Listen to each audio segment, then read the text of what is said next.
I think Shadow Force had the potential to be an average movie. I think it had the potential to be an average action thriller. But because of Kerry Washington's acting plus the story, it's a below average movie. Viola Davis gave me more in G20 than Kerry Washington gave me in Shadow Force. And G20 is not a good movie. But at least I saw Viola Davis fighting. Every fight scene with Kerry, it was either dark with quick cuts, or there was literal smoke so that you couldn't see, or it was an extra close up, extra close. I wasn't buying what they were selling in terms of believability that Kerry is actually fighting anybody. But going back to the beginning, Shadow Force is a movie about Kira. I'm calling her Kira because that's what Isaac calls her. It's Kyra, but Kira and Isaac, they were part of a group called Shadow Force. I knew from the title. They're part of a group, like a group of assassins, working for the government, shadowy stuff called Shadow Force. And they fell in love, which was against the rules. And so they decided to leave the organization because they also, the love birthed the child. And now they are on the run. They've been on the run.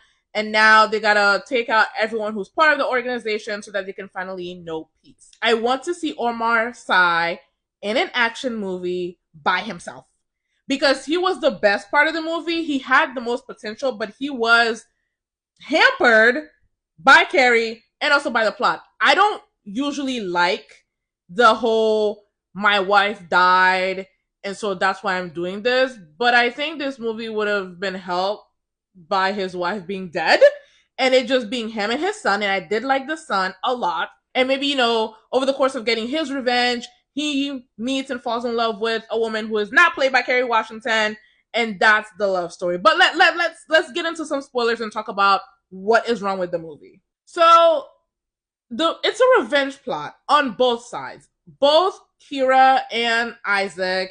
And on the bad guy's side, Cinder, he wants revenge on them because you never leave the organization. They bounce, and so he's pissed. On Kira and Isaac's side, okay, I get it. It's a very simple motivation. They want to protect their family, very run of the mill, okay. But on Cinder's side, why did they add a romance? Why did they add a romance as motivation? And I do like, I don't know if I'm familiar with the actor, but I did like the villain. Like he was campy, and this movie tried to go for comedy. It wasn't funny, but I saw the attempt, right? The romance thing between Cinder and Kira did not work. It led to one of the worst moments of the movie. Yeah, I mean, there isn't really much to say about the plot. Like I said, I wish this was just Isaac, and that he was out for revenge himself. I feel like he didn't get to do much. I feel that I didn't really get to see these assassins, these badasses, be actual badasses. The best fight scene in the movie, or had the potential to be the best fight scene, was the one between Kira and Isaac when she comes into the hideout place, but it happens in the dark. I really wish it would have happened in the light and that Kerry Washington would have, I'm sure she trained, but I wish she would have trained, at least to the extent that Viola Davis trained, for G20.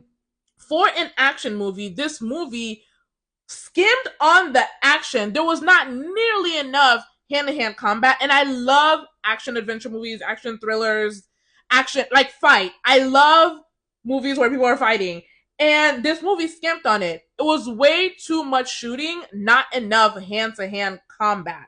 One.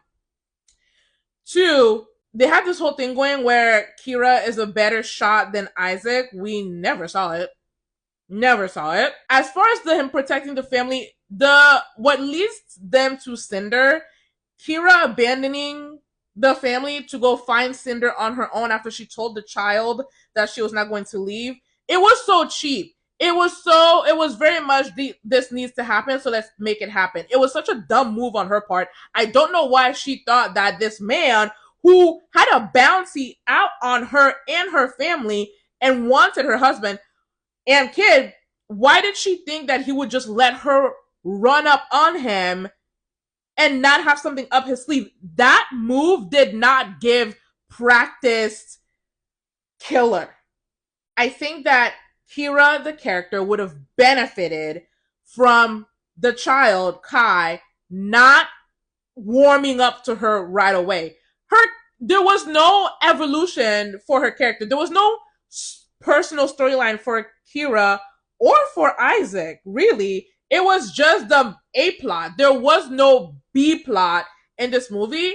I think that Kai not warming up to her, treating her like a stranger, and her having to get to know her kid would have helped, because it would have added some depth to her character and helped us get to know her. Also, I loved all of the French because I do speak French and I understand it, but there were plenty of places in the movie where Isaac was speaking French, and I loved hearing Omar speak French, that they did not put subtitles, and I feel like they could have used subtitles for the people who don't speak, because he was saying full sentences, having conversations with the boy. The scandal monologue. If you have not seen this movie, there is a scandal-esque, Olivia Pope-esque monologue by Kira, and it's where she's exposing Cinder for still wanting her. She's like, that's what this is all about. It's because I didn't want you. And he's just standing there taking it, looking lame. She is doing the Kerry Washington. Kira, for an assassin, was way too smiley and was way too quick to tears. It didn't fit. It is my opinion that Kerry Washington made all of the wrong choices for this character. I don't think she was the right fit for this movie. They should have gone with someone who was not her. But unfortunately, I think that Kerry's the producer in this movie, and so is Sterling K. Brown, along with some other people. Unfortunately, I do think it's probable that her star power is why this movie was made in the first place. I don't believe that Omar Sy is selling like that in the US. Let me talk about the way this movie is shot. Doesn't make any sense. There is no flow to the shots. We have close-ups. There's a scene where Kira and Isaac are kind of having a heart-to-heart, because I think this is after she learns that he still listens to their wedding song. The entire thing is shot with us looking at their profile. So we're like back here, and we're looking at the side of her face, the side of his face, the side of her face. Why are we not looking at them head on, like from the front?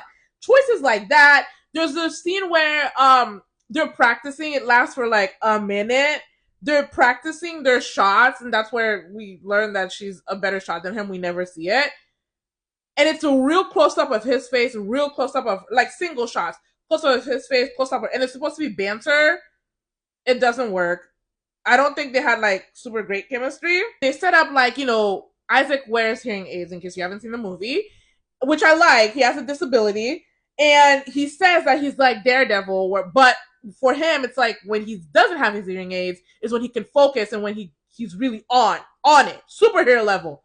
There's no payoff, because for the climax, he specifically needs his hearing aids in so that he can hear her, and it's just so stupid. Davina Joy and Method Man are in this. I don't know why their code names are Ankh and Auntie, because they never got to know that little boy. At one point during the scandal monologue, Kira says that Cinder played the Shadow Force members against each other. Okay, telling, not showing, because they did not build a relationship with anyone inside of the Shadow Force besides Ankh and Auntie. I don't buy Davine Joy as that. I don't believe that she ran with this crowd. Her character ran with this crowd. Doing what? These people are all fighters. So what was her specialty on the Shadow Force team? So the writing was weak in terms of the plot. The writing was weak in terms of setting up Kira and Isaac outside of their love for each other, and that wasn't even really strong. They didn't build them as individual characters, and the only reason why as Isaac is more, I guess, more personable than Kira is because of the relationship with his son. We got to see him be a dad. I give it 2.5 stars out of 5.